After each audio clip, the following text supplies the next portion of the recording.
Wait for some people. Oh, tag me.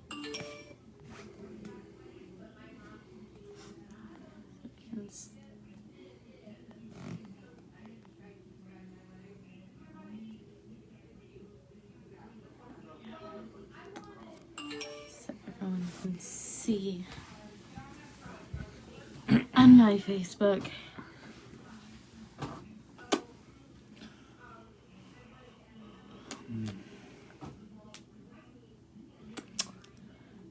Okay.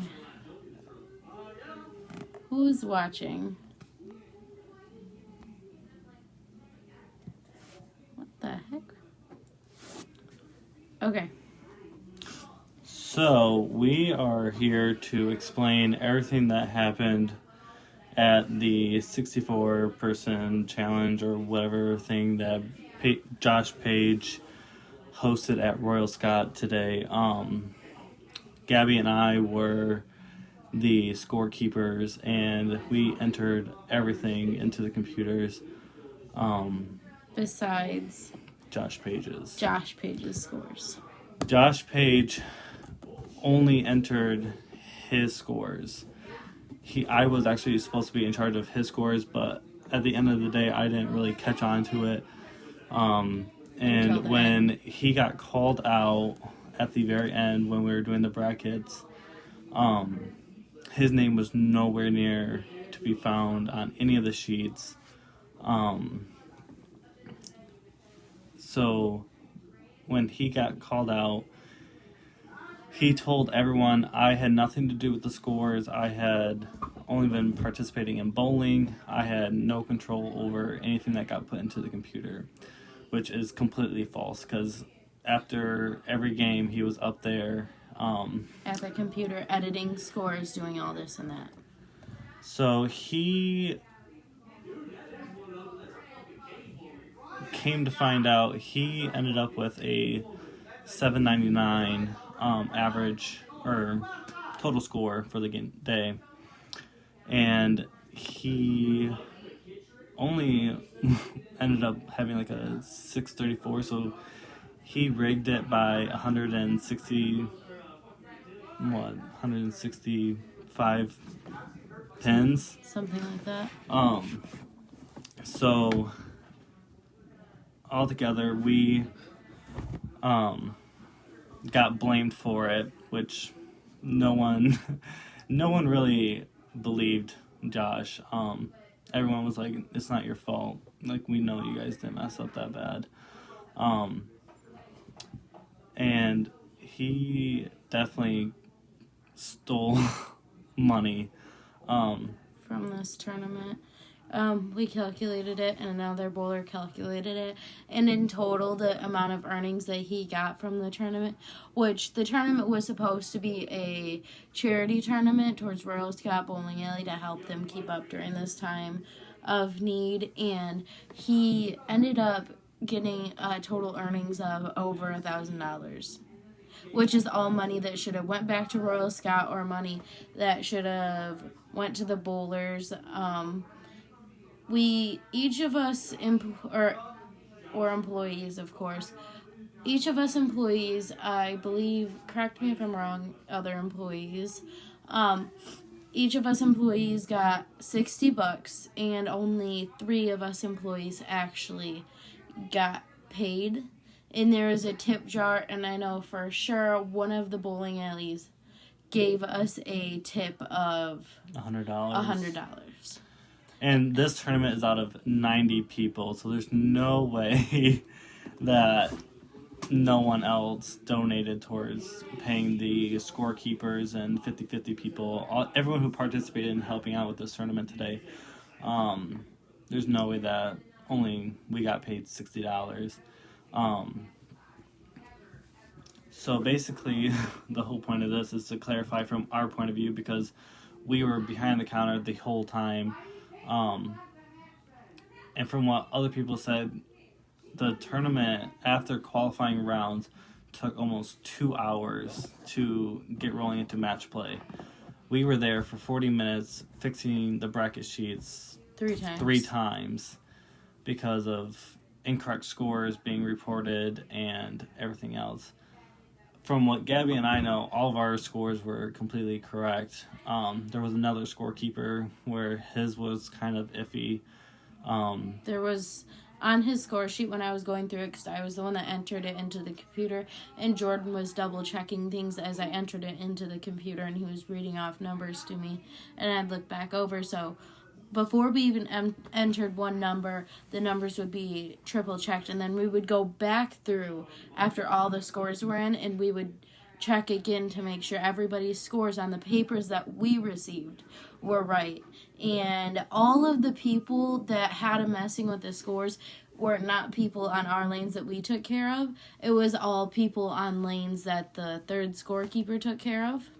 I don't know if it was a miscommunication or something, but it was completely ridiculous. And both me and Jordan are bowlers. We bowled in high school, and so we know how this all works, and we know how irritating tournaments can get when you are in that big of a weight and when your scores get messed up and you have no clue why. So basically, Josh Page has been called out, and he knew that he was caught instantly from when the first person spoke up and went to the counter and printed off every single of Josh Page's games, which obviously resulted in 165 point difference. And he knew that he was caught. I caught it. Because immediately as soon as that happened, he got panicky and he was holding papers that were given to him of his scores, and he was shaking like hardcore, like he was panicking. And so we don't really know what all is going to be happening with the tournament and if people are getting paid back or what's going to happen with that. But I'm sure eventually this is all going to be resolved, and we hope that justice gets done with this. And from what we have heard from Royal Scott, that he's banned from bowling at Royal Scott, hosting any kind of tournaments. So we just want to say that we hope everyone understands from our perspective that we were not the cause of this problem, even though he blamed us for it, and he said that we were the mistake and that he can't hire any good employees or anything like that. So we just hope that everyone understands that it was not our fault. And another fishy thing that also happened that I know many bowlers were like iffy on is he took care of all pots and brackets. Every single last one. I had no clue about any of the pots and brackets. We didn't look at the things, and we thought that everything was fine because we thought, and this is what we get for trusting people, but we thought that Josh Page was a trustworthy person and that nothing like this could ever happen, and that things were just an honest mistakes, but mistakes kept on happening, which made us very, very fishy about it. But anyways, the pots and brackets got all messed up, and after he corrected,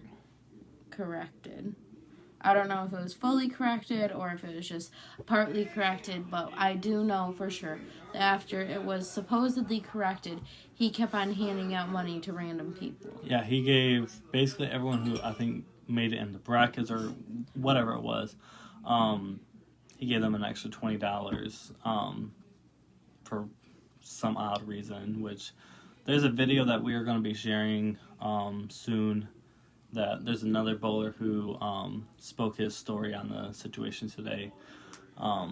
So, yeah. Yes, but as a fair warning for any bowlers, I'm not saying not to go to his tournaments. I'm not going to go and force you guys and try to persuade you guys because it's your own personal decision. But I am going to say, if you do go to a tournament hosted by Josh Page, be very wary and be very, very cautious on what's going on behind the scenes of the bowling tournament, because he's a very, very sneaky person. If he's ever going to be able to host a tournament ever again. Exactly. So, but again, we are sorry for all the bowlers who were victims of this and that got screwed over in today's tournament. But we hope everything gets resolved soon. Yes.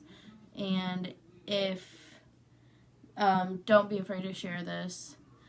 We are just trying to put our story out there for people that could be in potential situations like this in the future, and just be cautious about what's going on behind the scenes. And if you are a bowler, always be cautious and make sure that your scores are fully correct, because even the best scorekeepers mess up sometimes. It's happened to me. I'm sure it's happened to Jordan too.